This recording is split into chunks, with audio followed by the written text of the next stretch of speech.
வந்தாரு, சினிமாவை ஆண்டாரு, கிளம்பிட்டாரு.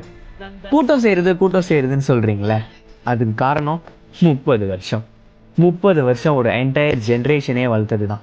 ஸ்கூல் போகிற குழந்தையிலேருந்து ரிட்டையர் ஆன ஏஜ் பீப்புளோட மனசை பிடிக்கிறது ஒன்றும் அவ்வளோ ஈஸி இல்லை பாருங்க. No matter what genre it is, just say Vijay படம், அவ்வளோதான். 6 வயசுலேருந்து 60 வயசு வரைக்கும் எல்லாரும் உட்காந்து பார்க்க ஆரம்பிச்சிருவாங்க. ஷர்ட் மேலே ஷர்ட் போட்டு போக்கிரி பொங்கல்னு ஆண்ட காலத்துலேருந்து பிளடி ஸ்வீட் வரைக்கும் எல்லாருக்கும் அவங்க மேலே அவ்வளோ பாசம். இதுக்கப்புறம் அண்ணா மாதிரி ஒரு ஹீரோவை நம்ம மக்கள் வர்ஷிப் பண்ணுவாங்களான்னு தெரியல. பசங்க பொண்ணுங்களுக்கெல்லாம் ஒரு அண்ணனா, தாய்மார்களுக்கெல்லாம் ஒரு பிள்ளையா, ஏஜ் பீப்புளுக்கெல்லாம் ஒரு பேரனா, எல்லாரும் நினச்சது ஒன்றை மட்டும்தானே.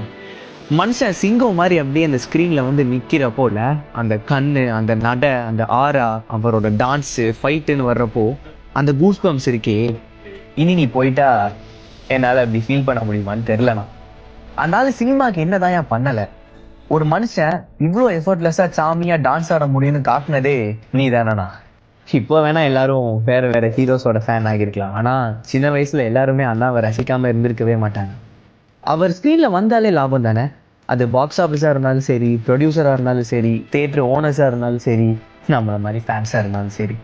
இதுவரை ஒரு படம் கூட ட்ராப் ஆகாமல் கன்சிஸ்டண்ட்டாக ஒருத்தர் 30 வருஷம் சினிமாவில் பெரிய இடத்துல, அதுவும் இவ்வளோ ஹம்பிளாக இருக்கிறது is not everyone's cup of tea.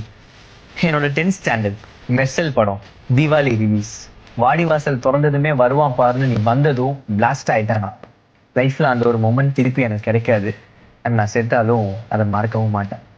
தெரிஞ்சோ தெரியாமலோ அவரோட சின்ன சின்ன நுவான்சஸ், மேனரிசம் எல்லாம் இன்ஸ்பிரேஷனாக எடுத்து இன்னைக்கு பல கோடி பேர் அவளை ஃபாலோ பண்ணுற ஆளில் நானும் ஒருத்தன் நினச்சி சந்தோஷப்படுறேன்.